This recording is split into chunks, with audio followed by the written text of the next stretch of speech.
যে নিজের দোষ দেখে সেই প্রকৃত জ্ঞানী। যে শুধু অন্যের দোষ খুঁজে সে হচ্ছে অজ্ঞ। বিনয় মানুষকে বড় করে। রাগের মুহূর্তে নীরবতা অনেক সময় শ্রেষ্ঠ উত্তর। সত্য কথা তিতা হতে পারে, কিন্তু তার ফল মধুর। সৎ মানুষের সবচেয়ে বড় পরিচয় তার চরিত্র। অল্প কথা বলো, কিন্তু এমন কথা বলো যা মানুষের উপকারে আসে। যে সময়ের মূল্য বোঝে না সে জীবনেরও মূল্য বোঝে না। ধৈর্য এমন এক চাবি যা কঠিন দরজা খুলে দেয়। মানুষকে তার সম্পদ দিয়ে নয়, তার ব্যবহার দিয়ে বিচার করো।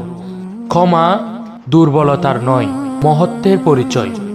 অন্যের হৃদয় ভেঙো না, ভাঙা হৃদয়ের আর্তনাদ দ্রুতই আসমানে পৌঁছে যায়।